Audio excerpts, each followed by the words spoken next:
প্রতিশ্রুতি পূরণ অনুযায়ী আমরা কৃষকদের পাশে থাকার অঙ্গীকার নিয়ে আমরা আজকে যে কৃষকদের বলেছিলাম যে যারা 5,000 টাকা করে পান একর প্রতি জমি, তারা 10,000 টাকা করে পাবেন, আর যারা মিনিমাম পাবেন তারা 4,000 টাকা করে পাবেন। আপনারা জানেন আমাদের এখানে প্রায় 60 লক্ষ মানুষ কৃষক বন্ধু অধীনে আছেন এবং আগে তারা 5,000 টাকা পেতেন এবং মিনিমাম যারা পেতেন তারা 2,000 টাকা পেতেন। আমাদের স্কিমের মধ্যে কিন্তু ক্ষেত মজদুর বর্গাদার তারাও ইনভলভ আছে। আমাদের 1 একর জমিতে 10,000 টাকা পাবে দুবার বছরে, 10,000 টাকা 5,000 করে দুবার পাবে। কিন্তু ক্ষেত মজদুর এবং বর্গাদার যারাও আছে তাদের হাতে কিছুই নেই, 1 কাঠা জমি 2 কাঠা জমি, তাতেও কিন্তু মনে রাখবেন তারাও কিন্তু মিনিমাম 4,000 টাকা পাবেন। আগে 2,000 টাকা পেতে ডবল করে দেওয়া হয়েছে। আর কেন্দ্রীয় সরকারের যে পরিকল্পনা তাতে খুব কম লোক পায়, আমাদের পরিকল্পনায় প্রায় 60 লক্ষের উপর কৃষক পায় এবং কেন্দ্রীয় সরকারের পরিকল্পনায় 2 একর জমি থাকলে তবে পাবে, তা নাহলে পাবে না। আমাদের কিন্তু আমরা সবাইকে দিই। আর দ্বিতীয়ত হচ্ছে যে কেন্দ্রীয় সরকার টাকা সবাইকে দিচ্ছে না এবং কম দিচ্ছে এবং তাদের প্রজেক্টে কিন্তু ক্ষেত মজদুর বর্গাদার কেউ নেই, এটা মাথায় রাখবে। সুতরাং এটা আমরা করছি, আজকে আমরা এটা লঞ্চ করছি। আমি কৃষক বন্ধুরা যারা এসছেন বিভিন্ন জেলায় আছেন তাদের হাতে ডিএমদের অনুরোধ করব, নতুন কৃষক বন্ধু লঞ্চ যেটা আমরা করছি 10,000 টাকার যে আমরা দিচ্ছি এবং মিনিমাম 4,000 টাকা তাদের টাকাটা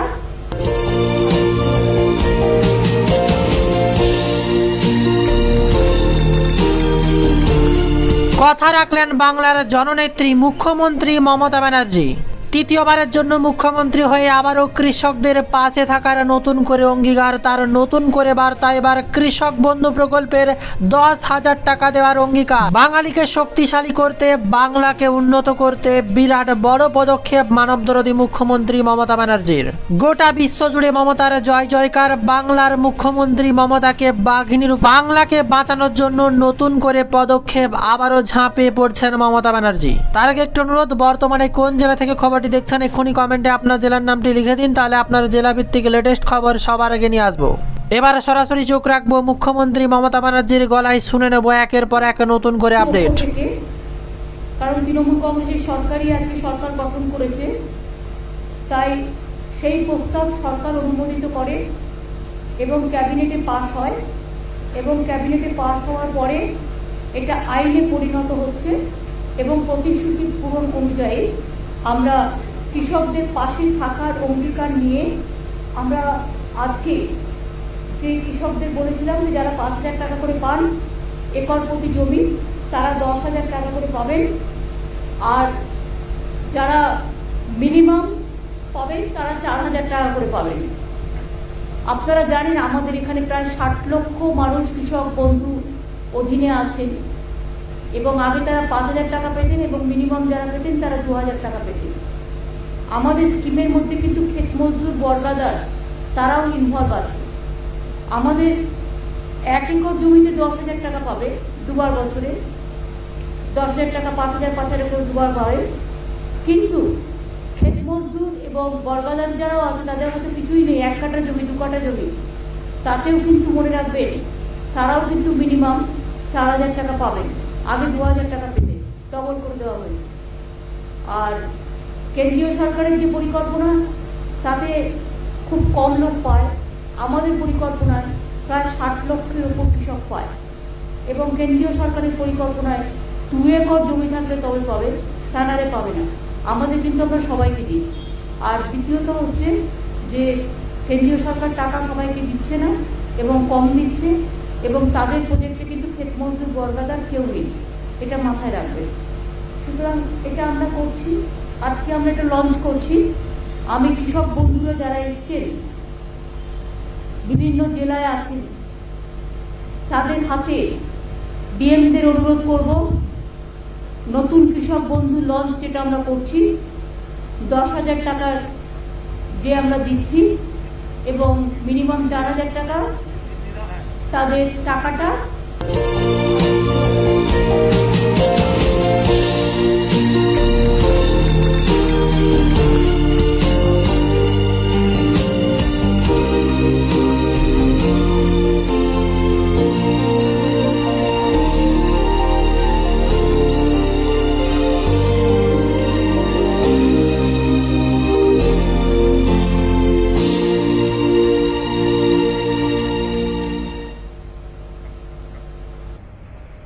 এবং আপনাদের জানান যে আজকে দিতে শুরু হলো সারা রাজ্য জুড়ে। বহু কৃষকের হাতে টাকা আজকেও তুলে দেওয়া হবে এবং বাকিদেরও আস্তে আস্তে পেয়ে যাবে বাকিরাও।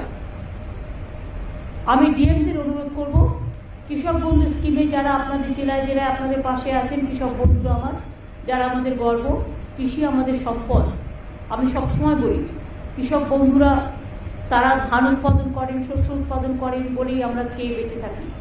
কাজে তাদের পরিবারকে, তাদের সকলকে, কৃষক সমাজকে আমাদের সম্মান জানিয়ে এই নতুন কৃষক বন্ধু প্রকল্পের সূচনা হলো এবং 10,000 টাকা করে যেটা আমি দেবো বলেছিলাম সেই টাকাটাও দেওয়া শুরু হলো।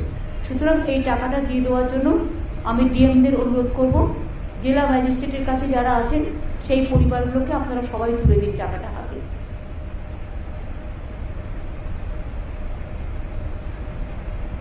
আমরা দেখতে পাচ্ছি আপনারা টাকাটা তুলে দিন সবার হাতে।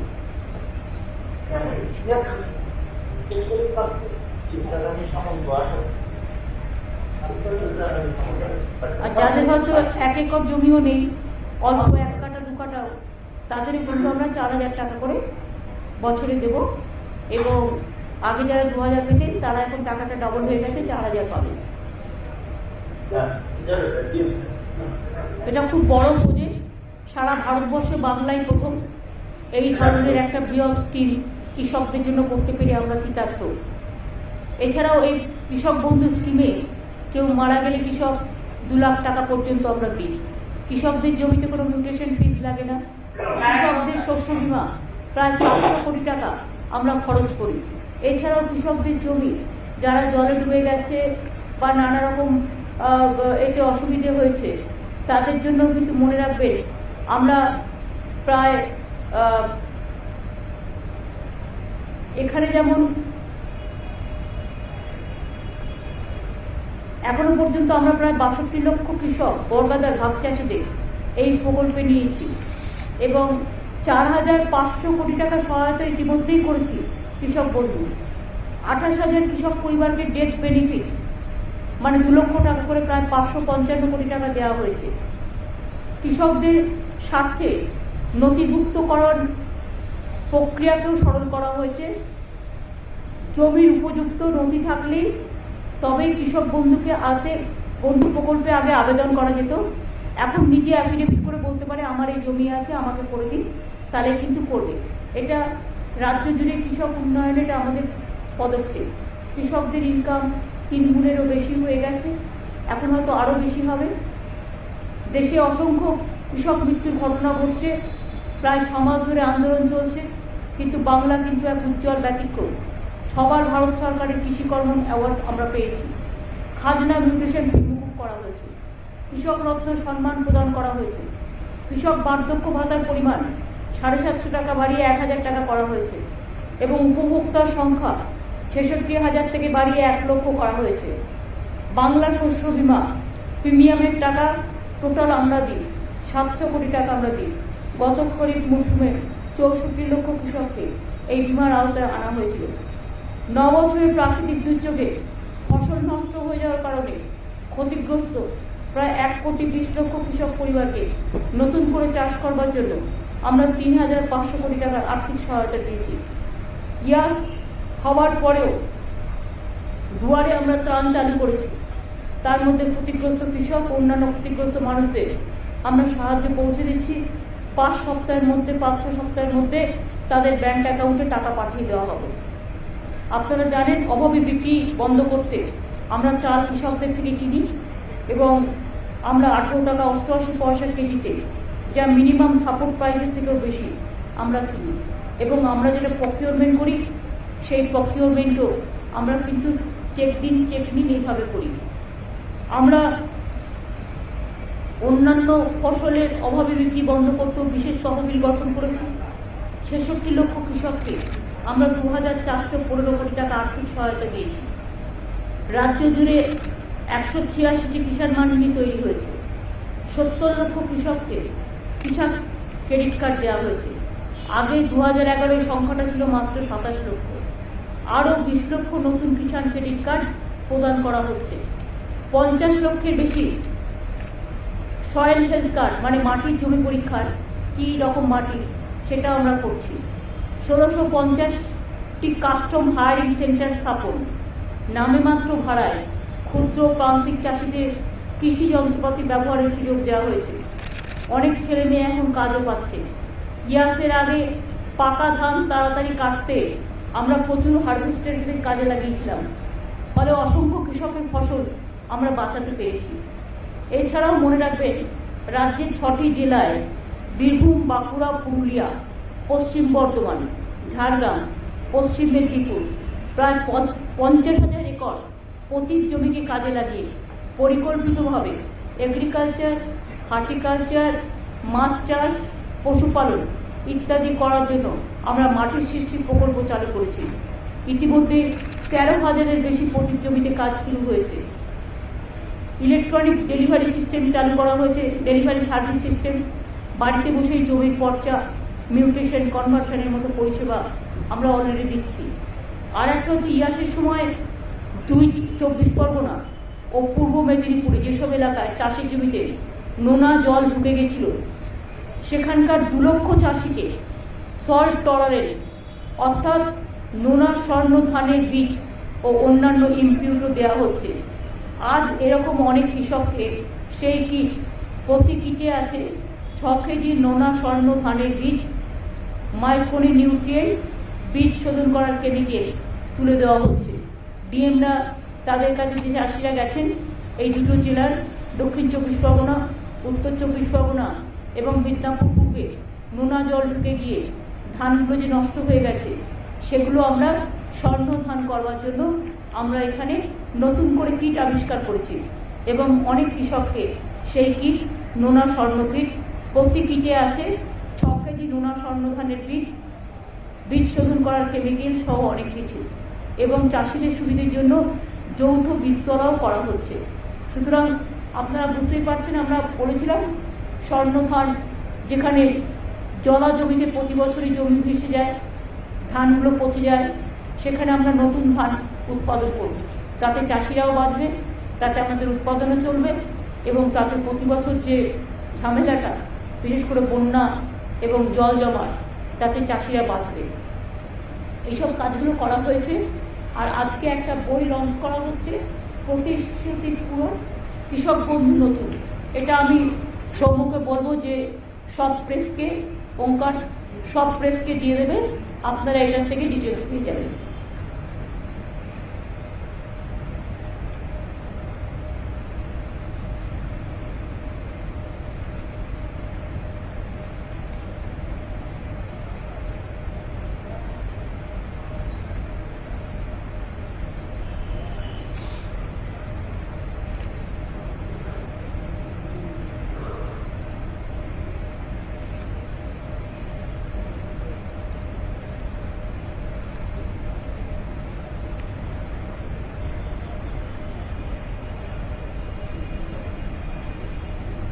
প্রকল্পটি, যেটা বইটি করা হয়েছে, প্রথম দিকের প্রথম পাতায় আগের পুরনো কৃষক বন্ধুর কথা বলা আছে, আর নিচের দিকে প্রকল্পটির বৈশিষ্ট্য ও রূপায়ণের পদ্ধতি, নিচে নতুন কৃষক বন্ধুর যেটা ১০,০০০ টাকা সেটা বলা হয়েছে। বইটার প্রতি আপনারা একটু লক্ষ্য রাখবেন, ওপরের দিকটা আগে ১৯-এর এটা বলা হয়েছে, আর আজকে যেটা অ্যানাউন্স করা হলো ১০,০০০ টাকার, এটা হচ্ছে একদম আর্থিক সহায়তার বিবরণ, প্রকল্পটির বৈশিষ্ট্য, রূপায়ণের পদ্ধতি, এটা কিন্তু নিচে দেওয়া আছে, নিচে এই প্যারাগ্রাফে, যেটা নতুন হয়েছে। তাহলে পুরনো নতুনটার সাথে যে তার পার্থক্যটা, সেটা আপনারা মিলিয়ে নিতে পারবেন। বাদ বাকি সব ঠিক আছে।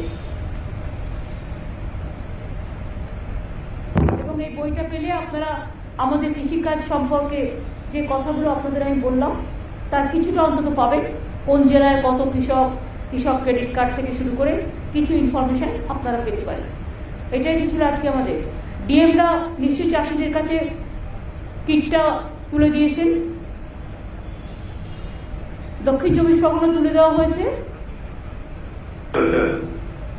উত্তর 24 পরগনা, তুলে দিয়েছিলেন, পূর্ব মেদিনীপুর, তুলে দিচ্ছিল, সব জেলায় তার মানে মোটামুটি তুলে দেওয়া হয়েছে, তাই তো? আর বাদ বাকি যেগুলো বাকি আছে কিটসগুলোও তুলে দিন, নোনা জলের যেটা স্বর্ণধান কিটস, এতে চাষিরা উপকৃত হবে এবং ভালো করে চাষ করতে পারবে। আর তাদের যে ক্ষয়ক্ষতি হয়েছে সেটা 1 এপ্রিল থেকে 8 এপ্রিল পর্যন্ত রিভিউ করে আমরা দিয়ে দেবো, বা ডাইরেক্ট ব্যাংকে টাকা চলে যাবে। জুলাই হ্যাঁ, 1 জুলাই থেকে আর 8 জুলাই মধ্যে।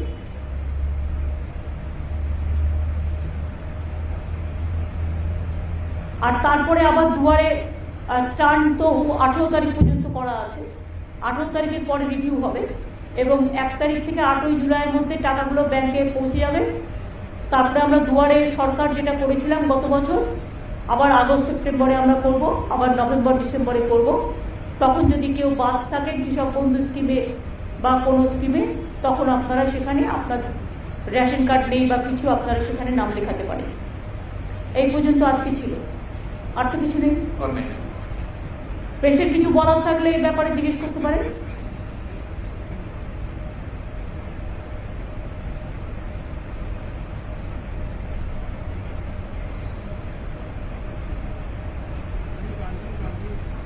এখনো ভেবেই আসেনি।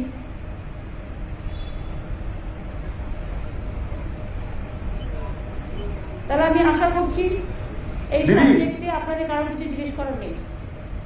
দিদি, হ্যাঁ, আপনি ইতিমধ্যে রাজ্যে বর্ষা ঢুকে গেছে এবং কদিন আগেই ঘূর্ণিঝড় ফলে কিন্তু অনেক ক্ষতি হয়ে গেছে। সেন্ট্রাল থেকে টিম এসেছিল, ঘুরে গেছে। আমফানের সময় আমরা দেখেছিলাম এসেছিল, ঘুরে গেছে। এখনো পর্যন্ত এই যে লাস্ট যে ঝড়টা হলো ইয়াস, তার জন্য কোনো ক্ষতিপূরণের কথা সেন্ট্রাল থেকে জানিয়েছে? না,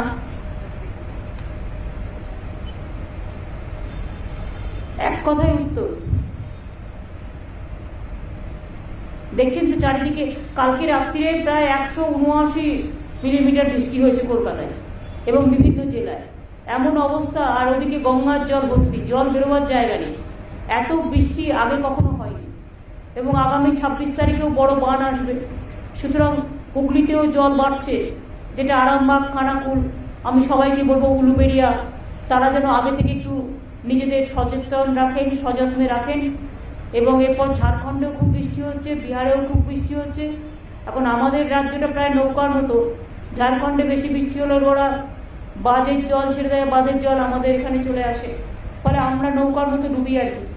সুতরাং বিশেষ করে হাওড়া জেলা, হুগলি জেলা, বর্ধমান জেলার কিছুটা, মিদনাপুরের কিছুটা, আর বান আসলে তো বানের জল বে অফ বেঙ্গল, তাতে তো অনেকটা হয়। ইভেন কলকাতাতেও জল ঢুকে যায়, গঙ্গা টোটালটাই ভরে যাচ্ছে, এমন বেশি বৃষ্টি হচ্ছে। সুতরাং সবাই সাবধানে থাকবেন, ভালো থাকবেন, এইটুকু বলার। কারণ প্রকৃতি তো আমাদের হাতে নেই, প্রাকৃতিক দুর্যোগ আমাদের ফেস করতে হচ্ছে। আমরা বোমার নাম শুনেছি, কিন্তু বৈদ্যুতিক বোমা, যেরকম বৈদ্যুতিক বোমার মতো বিদ্যুৎ চমকাচ্ছে আর এক একটা বিদ্যুতে লোক মারা যাচ্ছে, এইরকম তো আগে কখনো প্রকৃতিকে আমরা দেখিনি। সুতরাং প্রকৃতি একটু দুরন্ত হয়ে গেছে এবং গ্লোবাল ওয়ার্মিং, এটা তো আগেই বলা আছে, গ্লোবাল ওয়ার্মিংয়ের ফল প্রকৃতি। সব রাজ্যে প্রচুর লোক মারা যাচ্ছে এই বিদ্যুতেও। যদি মাধ্যমিক উচ্চ মাধ্যমিকের মূল্যায়নটা নিয়ে কতটা এগোলো? ওটা কালকে পুরো অ্যানাউন্স করে দেবে। জুলাই মাসের মধ্যে রেজাল্ট বেরিয়ে যাবে আর বাদ বাকিটা কালকে অ্যানাউন্স করে দেবে এডুকেশন ডিপার্টমেন্ট। একাধিকবার দেখেছি যে রাজ্যপাল প্রকাশ্যেই অনেক কথা বলছেন, ইলেকশনের পরেও আমরা দেখছি সেই ব্যাপারটা কন্টিনিউ করছেন। উনি প্রকাশ্যে আপনার সম্পর্কেও বলেছেন, টুইট করেছেন এবং এখন উনি দিল্লিতে গেছেন, অনেকের সঙ্গেই দেখা করছেন। তো এই ব্যাপারটা নিয়ে যদি কিছু বলেন, আপনার রিয়াকশন যদি একটু পাওয়া যায়। না, আমার কোনো রিয়াকশন নেই। কিন্তু যেভাবে উনি ফাংশন করছেন অনেকেই তো বলছেন যে সেটা ঠিক নয়। একজন সবাই যখন বলছে তখন আর আমার বলার প্রয়োজন নেই। সবাই তো বলছেন, সবাই বলছেন বলেই সবার বলাটাই আমার বলা। আমার নতুন করে বলার আর কি আছে? একটা বাচ্চা হলে বকে চুপ করানো যায়।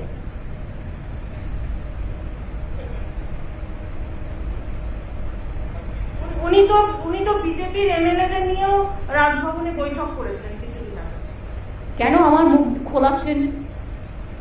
এখানে speech is silver and silence is golden. मेरा एक सवाल है, कुछ रीजनल पार्टीज ने आरोप लगाया है कि राम मंदिर ट्रस्ट में एक जमीन जो थी 2 करोड़ की जमीन को 18 करोड़ में खरीदा गया और उसके पीछे स्कैम भी हो सकता है। सामने ही उत्तर प्रदेश का चुनाव है, क्या कहेंगे इस पर? हमें इस पे अभी कोई टिप्पणी नहीं करना है कि शिव सेना ने एक पॉइंट रेज किया है। उन्होंने जब रेज किया है उनके पास जरूर कोई एविडेंस होगा, इसी के लिए उसको करने दीजिए। हम उनको पास से डिटेल्स लेने के बाद हम बोल सकते हैं। Ma'am, just want to understand how much has the cost for the Governor House increased in the past couple of years? In the past couple of days, you have heard as how several OSTs have been appointed, some are under question. Has the cost to operate Raj Bhavan increased in the past couple of years? Because the state government maintains that there is fund crunch. Has the Raj Bhavan cost has increased? That is obviously. But exact figure I cannot give you right now because it is not with me right now, because I was not aware of the facts. Raj Bhavan, not only here the Raj Bhavan, then Darjeeling also there is a Raj Bhavan. Then Delhi also, whenever you go with flight, everything. So there is so many expenditure. That is a constitutional post. Some expenses could have been avoided, ma'am, because the state has gone through COVID. I will research. I will make it study. Then I will let you know the properly. Though I know something, but it won't look nice. Somebody is telling something, so I have to say also the same thing. I cannot. তুমি অদম বলে আমি উত্তম হইব না কেন? এটা একটা dialogue নবকুমারের। কি এখনো রাজনৈতিক সন্ত্রাস চলছে? কারণ রাজ্যপাল বলছেন আপনি কি দেখতে পাচ্ছেন? না না, আপনারা তো এখানকার সাংবাদিক, আপনারা কি দেখতে পাচ্ছেন কিছু? আমার আগে তো আপনারা দেখতে পাচ্ছেন। আপনারাই তো এগুলোর খোঁজ খবর সবচেয়ে বেশি রাখেন। আপনাদের যখন চোখে পড়ছে না, তা কারোর যদি চোখে নেওয়া হয় আমি কি করতে পারি? আমি কি কোনো সম্বন্ধে বলি না, আমি বলছি কারো যদি হয় উচ্চ। দিদি, সাম্প্রতিক সময়ে দেখা গেছে বিভিন্ন সময় বিভিন্ন কমিশন, মহিলা কমিশন থেকে শুরু করে কখনো ডিজিকে চিঠি দেওয়া যে ভোট পরবর্তী হিংসা হচ্ছে, মহিলাদের নিরাপত্তা নেই, এই বিষয়টি নিয়ে কি বলবেন? এই যে বারবার চিঠি দেওয়া এবং রাজ্যে তারা আসছেন, ভিজিট করছেন, তারপরে তারা যে কেউ যে কোনো রাজ্যে যেতে পারে, তবে তাদের একটু বেশি করে উত্তরপ্রদেশ গুজরাটে যাওয়া উচিত ছিল। উত্তরপ্রদেশ গুজরাটে মধ্যপ্রদেশে না গিয়ে, যেখানে নদীতে ডেড বডি ভাসিয়ে দেওয়া হচ্ছে, যেখানে কোভিড পেশেন্টদের রেকর্ড রাখা হচ্ছে না, যেখানে একটা জাস্ট মবকে করতে গিয়ে 22 জন বিনা অক্সিজেনে মারা যায়, সেই সমস্ত হাতরাস থেকে শুরু করে সেই ইতিহাস না ঘেটে বাংলায় এত হারার পরেও লজ্জা নেই। বিজেপি সব এজেন্সিকে দিয়েই কাজগুলো করায়। এটাই বিজেপির হ্যাবিট, এটাই বিজেপির প্ল্যান, এবং এগুলো সব pre plan incident. It is not, there is no incident now after postponed violence. It was under election commission. At the time of election, there are some incidents, sporadic incidents, but all are not political. There are some personal enmities are also there. But when it is the matter is sub judice, I will not speak anything regarding this. I don't support any violence. I always tell my police administration to take strong steps wherever it may be, and if anything happens anywhere, we don't support that. And I think whatever they are creating the atmosphere that violence, there is no violence like that. 1-2 sporadic incident, if any happens, we take strong action because we condemn all the violence, and there is no political violence. It is a BJP gimmick violence. দিদি আবার কি বলছি বিশেষ এক রাজনৈতিক দল উত্তরবঙ্গে যেমন কেন্দ্রশাসিত অঞ্চল নিয়ে একটা অরাজকতা করার চেষ্টা করছে, তেমনি জঙ্গলমহলেও মাওবাদীদের কার্যকলাপ বাড়ানোর জন্য একটা ষড়যন্ত্র চলছে। না, আমার জঙ্গলমহলের ব্যাপারে আমার কাছে ইনফরমেশন নেই, বাট আমি একটা ভিডিও পেয়েছি। অফকোর্স কেউ কেউ বলেছে আমরা সন্ত্রাসবাদী কার্যকলাপ বাড়াবো, সেটার ব্যাপারে সিআইডি, এসটিএফ এবং police will take proper action. তাদের অলরেডি ইনস্ট্রাকশন দেওয়া হয়েছে। বাংলা ভাগ যে করতে আসবে না, সে বুঝবে যে বাংলার একতাটা কত জোরদার, কত শক্তিশালী। বঙ্গভঙ্গ আর করতে আমরা কোনো দিনও দেব না। বাংলাটা আমাদের সবার গর্বের, আমাদের সভ্যতার, আমাদের শিক্ষার, আমাদের সংস্কৃতি, সব কিছু। আর যারা বঙ্গভঙ্গ নিয়ে খেলতে আসবে, কেন্দ্রশাসিত অঞ্চল মানে কি জলপাইগুড়িটা বিক্রি করে দেবে, না আলিপুরদুয়ারের জমিগুলো বিক্রি করবে, নাকি শিলিগুড়ির জমিগুলো বিক্রি করবে, নাকি এগুলো বিক্রি করে চায়না করে খেলবে? মুখে চায়নার কথা বলবে আর অন্যদিকে চায়নার হাত শক্তিশালী করবে, কোনটা? আগে এটার হিসেব দিতে হবে, উত্তর দিতে হবে। আমরা তো সামনে রেখেছি, আমাদের এখানে তো কোনো গন্ডগোল নেই। কোথাও কোনো ঘটনা ঘটলে আমাদের পুলিশ সঙ্গে সঙ্গে তাকে ধরে ফেলে। দিল্লির পুলিশের থেকেও আমাদের পুলিশ অনেক ভালো কাজ করে।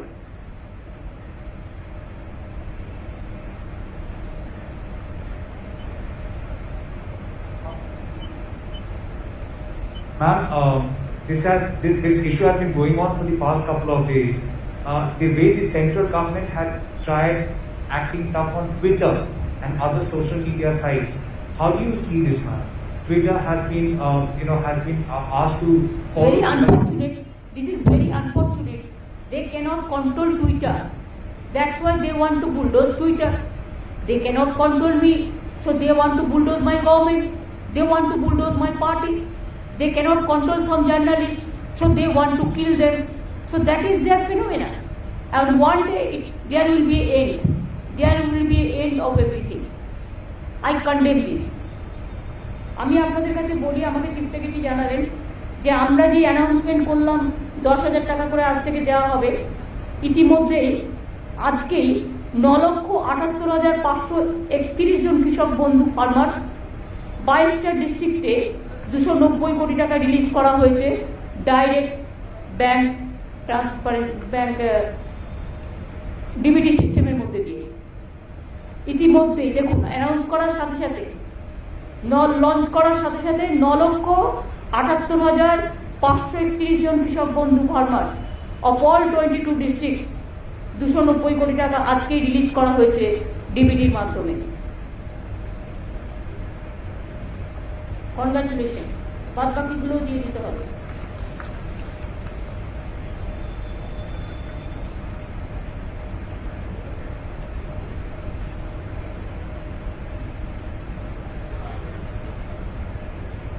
হ্যালো দিদি, সেটা হচ্ছে কয়েকটা সংবাদ মাধ্যম তারা খবর করেছে যে রাজ্যপালকে সরানো হচ্ছে। এই বিষয় নিয়ে কোন রকম কিছু খবর রাজ্য সরকার জানেন? আমি কি করে জানবো? যখন রাজ্যপাল করা হয়েছে তখন আমায় জিজ্ঞেস করা হয়নি। যদিও নিয়ম আছে যে রাজ্যকে পরামর্শ করে নেবে, রাজ্যের কাছ থেকে কথা বলে নেবে, কিন্তু করা হয়নি। কাজে উনি চলে গেলেও আমাকে জিজ্ঞাসা করা হয়নি, সুতরাং আমি কি করে জানবো? আসা যাওয়ার গানটা ওরাই একাই গায়। দিদি, আপনি কি চাইবেন এই রাজ্যপাল থাকুক? আমি কি থাকবো আপনাকে কি করে বলবো? আমি তো প্রধানমন্ত্রী 2-3বার চিঠি লিখেছি ওনাকে উইথড্র করে নেওয়ার জন্য। ঠিক ঠিক আছে, থ্যাংক ইউ। অনেক দিয়ে দিয়েছি। ভ্যাকসিনের ব্যাপারে কোনো রিপ্লাই বা কোনো কি এসছে ভ্যাকসিন নিয়ে? এখনো পর্যন্ত আমরা নারায়ণ পেয়েছি কিছু, যেটা অ্যানাউন্স করেছিল সবার জন্য পাঠাবে, সেটা কি চালু হয়েছে এখনো? ম্যাডাম 21 তারিখ থেকে আমরা আরম্ভ করছি। 21 তারিখ থেকে বলেছে দেবে।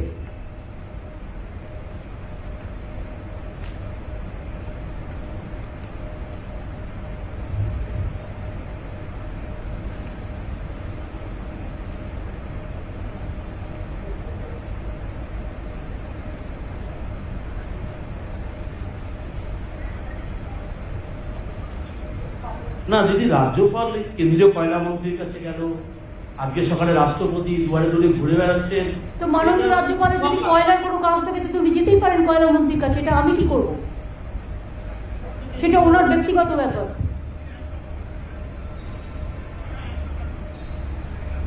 আজকে আবার অমিত শাহর সঙ্গে দেখা করছে নাকি? সে করতেই পারে, উনি কার সাথে দেখা করবেন সেটা ওনার ব্যাপার, উনি তো ওদেরই লোক। এসব আপনারা লিখুন ভালো করে, ঠিক আছে? Thank you.